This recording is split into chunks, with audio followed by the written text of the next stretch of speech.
ọzọ nya bụ na ịmara n'ihe ịchọ ihe adịgo ihe ekenego Chukwu oke na mfụ gị n'anya ị na-asị na mma egbu gị wute obele ukwu m aka m meji wee egbu gị ọnya bụ na ume adịranụ gị na onye nche imele ebele onye aka ibutelu m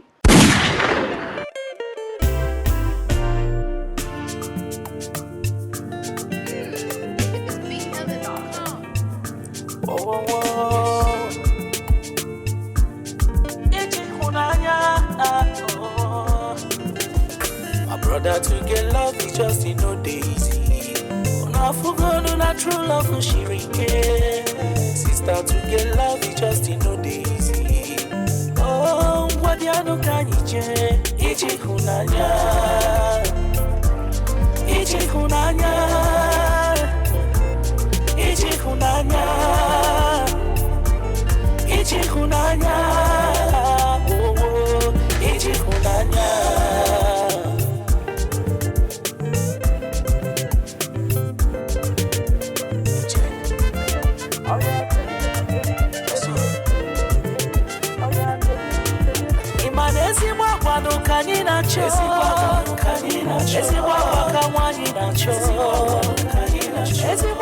Ndị Igbo ekene m unu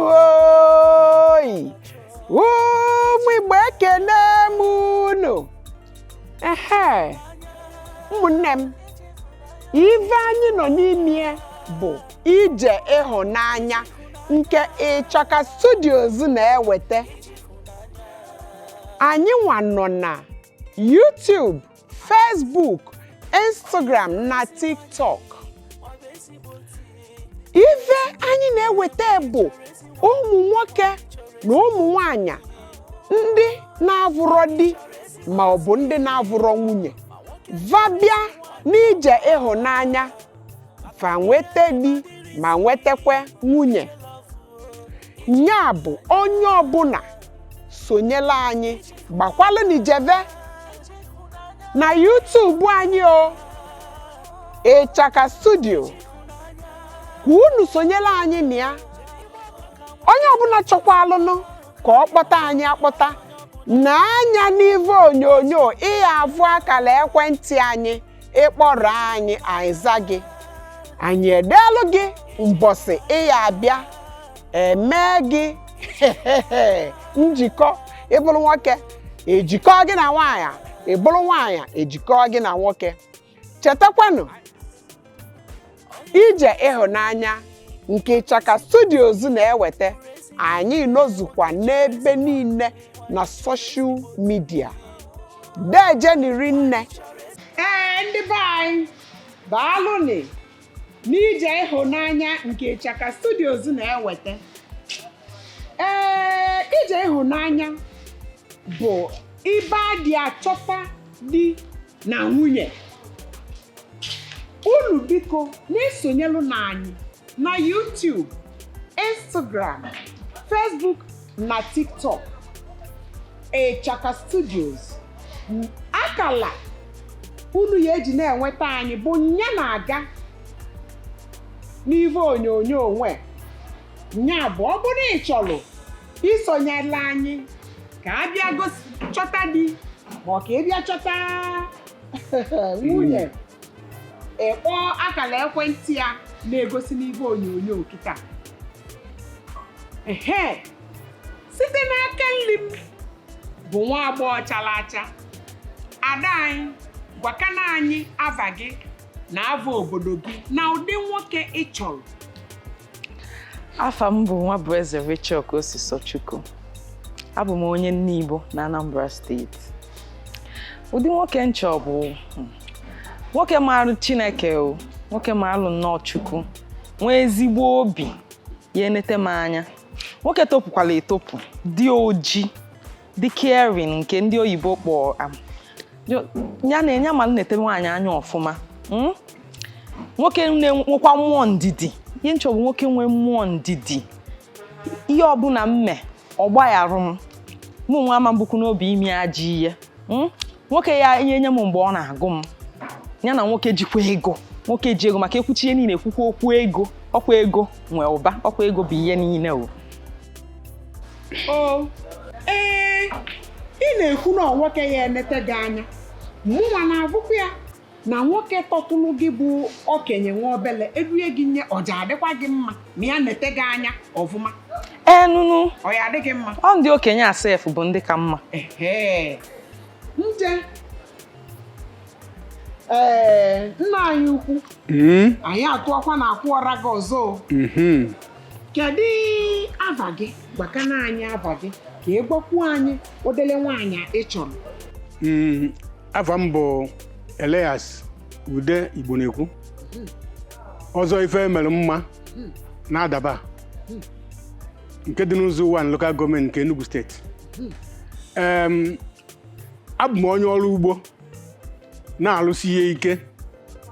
mana achọrọ m nwata nwaanyị ga-enyere m aka erecha ihe nkọtara n'ugbo ọ na-agụkọ ya ọnụ nwee ike na-agụkọ ya ọnụ maka ọ dị m ka ndị bank na-aghọgbu m nwata nwaanyị a ga-abụkwanụ onye nwere azụ nwee iru ine ya anya ozuo ezuo God have mercy upon us. ọ dị oji ọ dị ọcha ọ ga-adịkwa m mma udo ị nwere nsogbu ibe niile ezulu oke n'obodo Israel ibe anyị na-ekwu bụ na onwere ibe anyị na-aga na-eme onye bịakwute anyị n'ije ịhụnanya ọ gbaa nwa obele egwu ka ndị obodo be ji abịa zụọla anyị ọkpa n'ala ka ọ wee bụrụ na ene na nwa ya n'ovu akwa ada anyị kedu ibe na-etu gị Nwada nwa bụ eze ka o si sọ Chukwu kedu ibe na-etu gị Ebonyi Ebonyi ngwa na oluokwani Ebonyi bụla ke nwaanyị Ebonyi gbakwana egwu maka ọkpụkpa bado dị n'ụta gị iru dị mma azụ dị kwụsam eziokwu n'ala ije Ebonyi nwaanyị ọmalịcha ọgwụ ibe kwuru ka e na-eme na Ichaka Studios ka ọ na-akpọtụ nna anyị ukwu bụ Chief Elias Igbo na-ekwu ọzọ ibe emeli mma na-adaba ọzọ ibe emeli mma na-adaba ọzọ ibe emeli mma anyị ekwuokwa ndị ga ibe nwoke na-eme dị ya n'obi wabụrụkwara ka nwere na-ede ibe nwoke na-ewulu nya na-ede ọzọ ibe emeli mma odogwu ị na-alụ ọlụ ugbo na-alụ ọlụ ji na-alụ ọlụ akpụ chọọ nwata nwanyị ihe eji nri ji na azụ ndụ wee melu arụ gbam dị mma ibe kwuru ka a na-eme ibe medi ya bụ na unu na-abụ ji atụghalịzi ka unu gbuo onwe unu ka anyị malị na ibe ni ekwuru ọ bụzikwa ya ka a na-eme ngwa tụghalịanị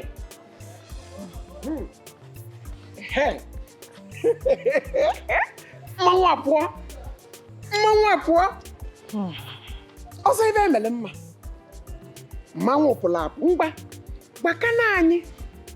ka ije vụ ọzọ ibe emele mma ịnụla ibe niile o kwuru sị na ya nwere ji ya nwere akpụ na ibe niile dị ya ka na bie ịvụlụ ya n'anya ya ekwe ka unu jee nene nje afụkwa m ya n'anya mgbe o ji wee kwu na ya nwee nke a na agụụ dịkwa n'obodo agụụ dị n'obodo ọ ya enetenwu m anya mmadụ nwee ụba ji nwee nka mụ na ya ga-ebi afụkwa m ya n'anya nwoke a dị njọ chekweli ọkwa na okwu ọnụnụ ka e na-ekwu afụ m ya n'anya ọ ya anụ gị ọ ya anụ m ọfụma ụdị mmadụ ya enwe mmụọ ndidi ọ ya enwe mmụọ ndidi nje ọzọ ibe emele mma nje tụyalịkana awụ enenebe tụyalikwuo n'ọdị ka ọ bụrụ gị ọfụma ọzọ dị fụrụ m ọfụma ọ sị na ya avụlụ gị n'anya sịsị ka jee nwava eje tebe n'ọja alụ sị ka emebe n'ọja aba nje kedu ihe iweli nkwu nni ekwuchi okwuchukwu n'ụlọ ụka ndị a gwara amago onye a gwara mma ọ dịkwa mma o mana achọrọ m ụdị a ọ gịnịzi na ị chọrọ ụdị a achọrọ m ụdị a chelukwe kedụ maka ịvọ ihe o bu n'ukwu ọ ga-eji eme m arụ na mmeji ukwu ọcha m ọkụ anaba m ebe chi m si kpọta m mana esi na ị chọrọ onye donyela iru donye azụ ni nke a karịrị nke oversize ọzọ nya bụ na ị mara n'ihe ịchọ ihe ekenego Chukwu oke na mfụ gị n'anya ị na-asị na mma egwu gị wute obele ukwu maka mmeji wee egwu gị ọnya bụ na ume adịranụ gị nene onye nche imele ebele onye aka idutelu m ka m bịanụba mana esi na ịchọrọ ya achọ mgbe m na-ekwu ya gbakọtara m azụ ama m n'ụdị onye aka ị na-ekwu atụghalị m ilu fiasị ka m melie ebele ka m menyelie ọ sị na ya chọrọ m ị na-esela ya sị na ị chọrọ m ha Chineke nna chekweli ka m ghọta ọzọ ive emeli mma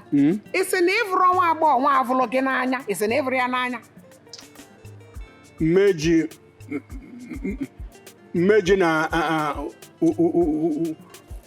umeji na ihe dị mma wee ghọrọ ube atụrụ arụsị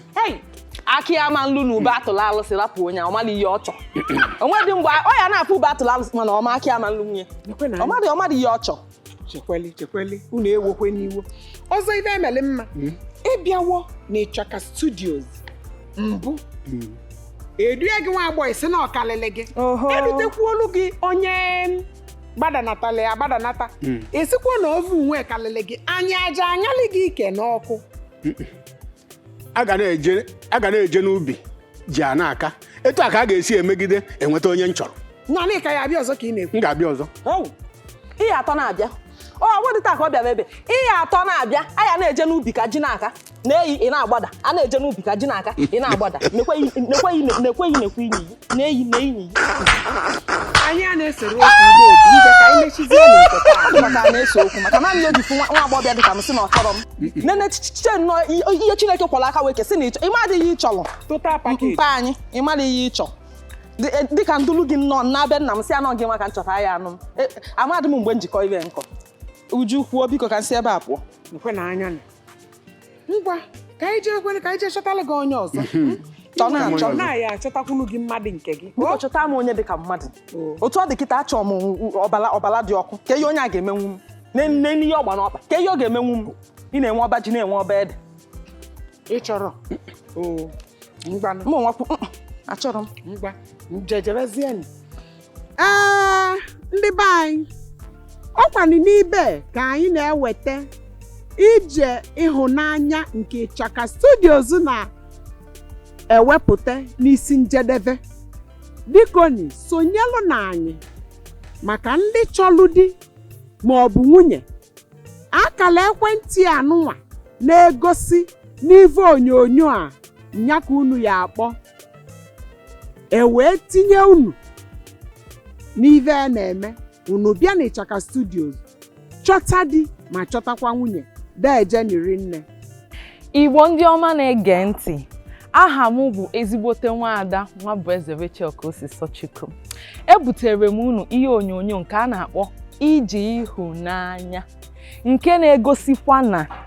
Ichaka Studio Ije Ihunanya anụnwa bụ ihe gbasatara ị na-achọ nwaanyị ị na-achọ nwoke nke ga-afụ gị n'anya nke ukwuu sonye na anyị na YouTube, Instagram, Facebook nakwazi Facebook page anyị Ichaka Studio ga-enye gị ihe ọbụla nke ị chọrọ ị na-achọ nwaanyị ga-afụ gị n'anya nke ukwuu ị na-achọ nwoke ga-afụ gị n'anya nke ukwuu sonye na anyị na ebe dị iche iche mkpọsịla afa ndewo